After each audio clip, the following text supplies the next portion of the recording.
Bonjour, bonsoir, fidèles abonnés. C'est là depuis du moment auquel vous nous suivez. La santé n'est pas seulement l'absence de maladie, c'est un état de bien-être positif. Alors voilà pourquoi votre santé nous intéresse. Bienvenue dans votre émission La santé à tout prix. Aujourd'hui, nous allons parler de l'hypertension artérielle. Vous le savez très bien que moi, en tout cas, je ne peux pas vous parler de cette maladie parce que je ne suis pas professionnelle de ce qui concerne en tout cas cette maladie de la santé. En tout cas, je ne connais rien du tout dans ces domaines. Voilà pourquoi j'ai reçu pour vous un docteur. Il est généraliste, un médecin généraliste.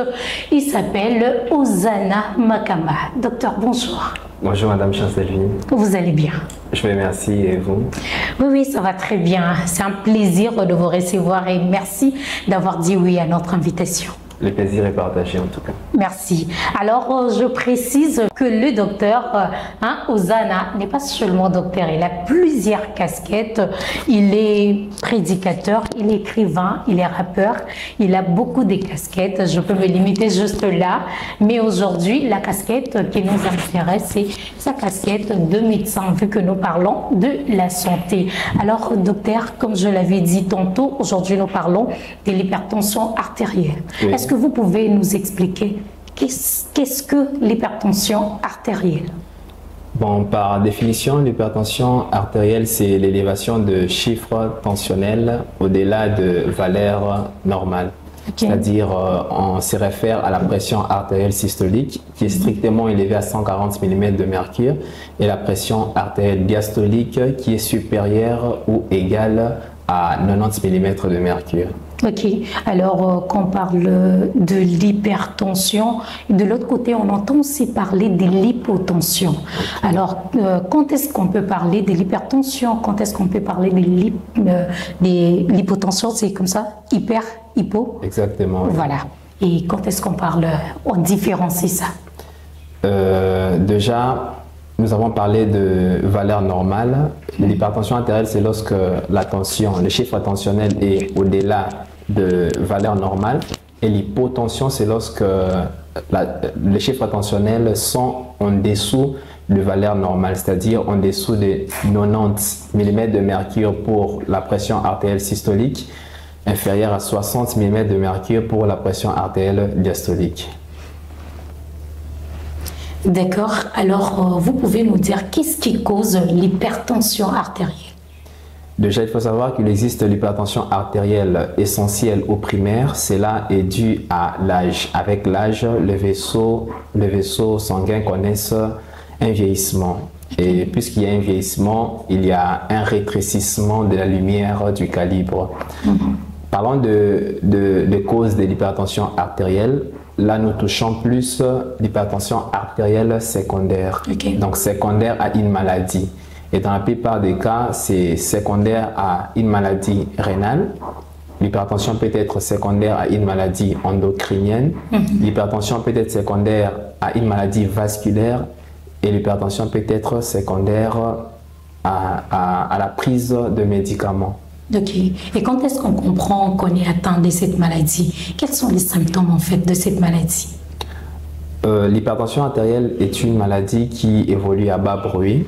Okay. Cependant, lorsqu'il se présente de signes, dans la plupart des cas, nous sommes dans un contexte de complications. Okay. Et chaque organe va exprimer sa souffrance. C'est comme ça. Ok. Alors, quelles sont les personnes qui sont plus exposées à cette maladie? Est-ce que déjà c'est une maladie contagieuse? Est-ce que ça peut se contaminer? C'est héréditaire? Ou est-ce qu'on peut l'acquérir d'un parent, d'un proche? Comment? Déjà, les maladies contagieuses, ce sont les maladies infectieuses. Les maladies infectieuses sont des maladies contagieuses. Cependant, l'hypertension artérielle est une maladie héréditaire. Okay. Les personnes exposées, ce sont ces personnes qui ont un antécédent familial. Ce sont ces personnes qui, à cause de certaines habitudes, par exemple les habitudes alimentaires, la prise des aliments trop salés, la prise d'alcool, certaines habitudes comme la prise du tabac, mais aussi les femmes enceintes peuvent faire l'hypertension artérielle que nous appelons la pré-éclampsie. Ok. Et est-ce qu'on peut guérir de cette maladie? L'hypertension artérielle est une maladie incurable. On ne peut pas guérir de l'hypertension artérielle pour différentes raisons. Premièrement, déjà le traitement, c'est un traitement symptomatique. La deuxième raison, lorsqu'il s'installe l'hypertension artérielle, il y a des lésions irréversibles des vaisseaux. Ce sont donc les raisons qui font à ce que l'on ne guérisse pas de l'hypertension artérielle. Ça va du même ordre avec l'asthme, la BPCO ou quelquefois même le VIH. Ok. Et alors, quelles sont les complications de cette maladie? Oui, comme toute maladie qui se respecte, l'hypertension artérielle présente des complications. Voilà. Nous avons des complications aiguës et des complications chroniques. Les complications aiguës, on les appelle les urgences hypertensives. Il faudrait intervenir rapidement. Et dans les urgences hypertensives, nous avons l'AVC, l'infarctus du myocarde, la dissection de l'aorte et consorts. Dans les complications chroniques, nous avons la rétinopathie hypertensive, la cardiopathie hypertensive et ainsi de suite, la néphroangiosclérose aussi.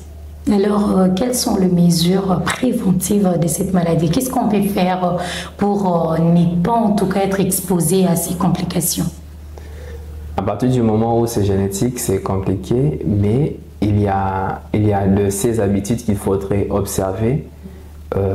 Par exemple, lorsque nous tombons dans ce que nous appelons les mesures hygiéno-diététiques, la diminution de la consommation de sel, la diminution de la consommation de l'alcool, la pratique des exercices physiques, ce sont des moyens préventifs contre l'hypertension artérielle. Ok. Alors, j'ai remarqué quelque chose, docteur. Je me demande, est-ce que vous suivez vraiment à la lettre, à la loupe, les patients souffrant de cette maladie? Parce que j'en connais plusieurs qui sont exposés dans de pratiques, vous venez de les citer, qui amènent d'ailleurs à des complications, telles que les alcools, les tabacs et autres. Mais ces personnes-là sont très bien suivies par vous, le médecin. Je me demande, est-ce que vous suivez vraiment, vous martelez, vous insistez sur le fait que tout ça, ça complique encore la santé, ou bon, en fait, vous faites sûrement votre travail, vous donnez les médicaments et c'est tout? Solidarité oblige. Nous, médecins, nous suivons les malades, mais après, il faudrait voir, il y a certains médecins qui ne martèlent peut-être pas. Et aussi, il y a des patients qui, malgré les efforts de médecins, continuent à désobéir si les leur sont édictés. Alors, quels conseils vous pouvez donner d'abord à ces patients-là têtus et après à tout le monde? J'ai aimé la façon dont vous avez défini la santé. C'est vraiment la définition de l'OMS. C'est vraiment une définition exacte. C'est un état de bien-être complet qui ne consiste pas seulement à l'absence d'une infirmité ou d'une maladie. Ce n'est pas parce que vous ne présentez pas des symptômes graves que vous ne devez pas prendre le médicament, ou bien que vous ne devez pas suivre le mesure hygiéno-diététique.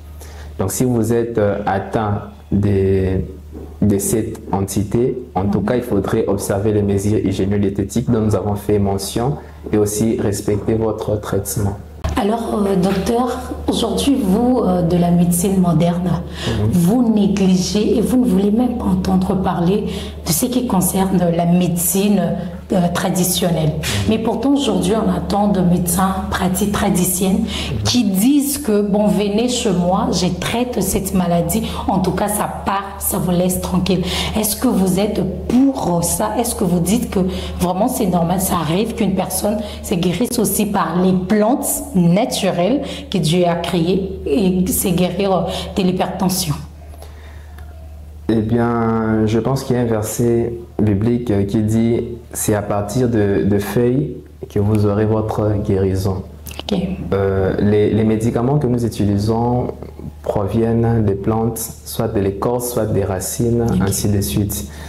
L'avantage avec la médecine moderne, c'est que le principe actif est pris à une dose non toxique, à une dose acceptable.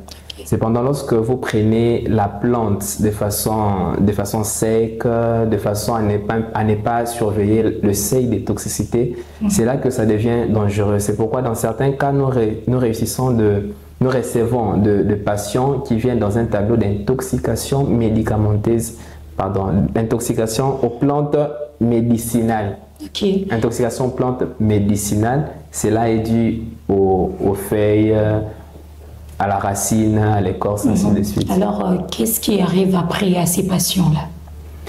Avec les intoxications de plantes, aux plantes médicinales, souvent c'est les reins qui en souffrent. Ok. Vraiment, on en connaît des enfants qui sont morts dans ces genres de tableaux. Ok. Oui. Et alors, nous sommes déjà à la fin. Je ne peux pas vous laisser en tout cas partir comme ça. Si vous pouvez saluer 3 ou 4 personnes. Vraiment, je salue mon père spirituel, le pasteur Malonda Jean-Pierre. Je salue une personne qui a beaucoup marqué ma vie, Maman Félie. Je salue mes 2 enfants, mes 2 filles. Je salue toute ma famille de façon générale. Voilà. Waouh, ça fait vraiment pitié, hein? Il faut vraiment nous suivre. Merci beaucoup, docteur, et je pense que ce n'est pas la dernière fois. Vous allez encore nous revenir pour sauver des vies. Exactement. Voilà. Merci beaucoup, fidèles abonnés. Comme on dit, le bonne chose ne dure jamais. Nous sommes déjà à la fin de cette émission. Je rappelle que je reçu pour vous les docteurs Ozana Makamba et le médecin généraliste. Et avec lui, nous avons parlé de l'hypertension artérielle. Alors aujourd'hui déjà, on s'est dit au revoir et on se donne rendez-vous pour un prochain numéro. Bye bye.